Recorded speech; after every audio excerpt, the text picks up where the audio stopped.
धर्म अधर्म पाप पुण्य सदैव मानवीय विमर्श के केंद्र में रही है। हर मनुष्य इन पर चर्चा करता है।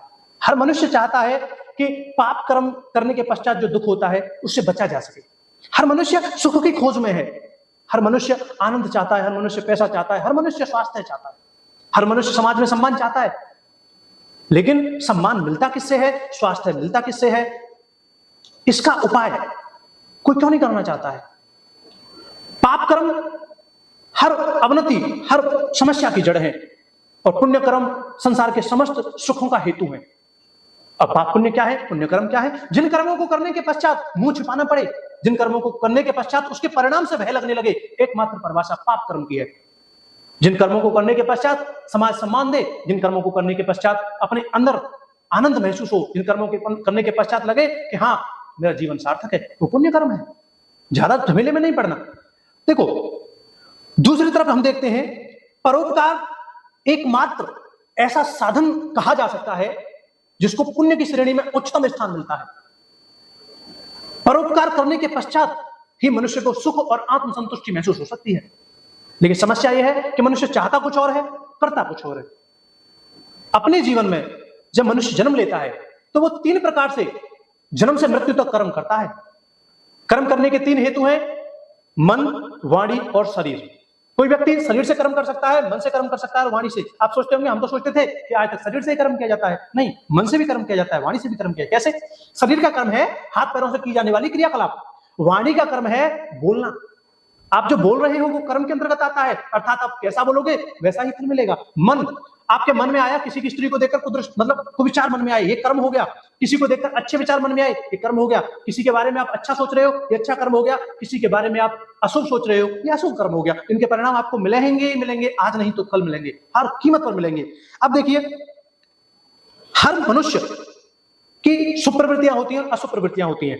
अगर आप चाहते हैं कि हमारे जीवन में कुछ परिवर्तन हो तो सबसे पहला काम अपनी प्रवृत्तियों पर कीजिए। प्रवृत्तियों से तात्पर्य है मन के सोचने की स्थिति, बुद्धि के विचार करने की स्थिति, वो कितने उच्च स्तर की है। प्रवृत्ति को स्वभाव भी कहा जाता है। आप किस विषय में कैसा सोच रहे हो, आप लोगों से व्यवहार कैसा कर रहे हो।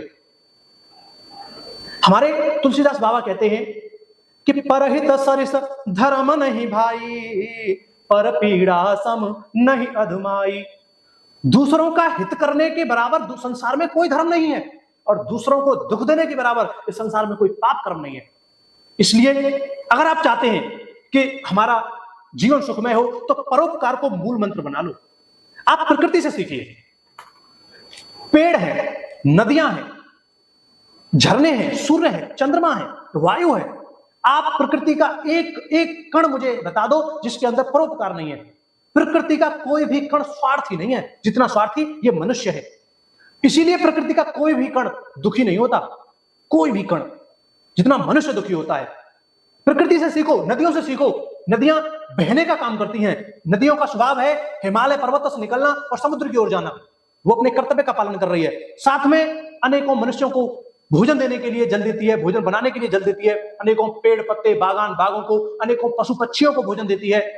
वृक्ष देखिए, उगते हैं और मृत्यु को प्राप्त होते हैं। इसके बीच में कभी किसी से कुछ नहीं लेते। फल और छाया और जीवन दायिनी ऑक्सीजन रूपी वायु मनुष्य के लिए दान करते हैं। कभी मांगा मनुष्य से कुछ फल वृक्षों ने?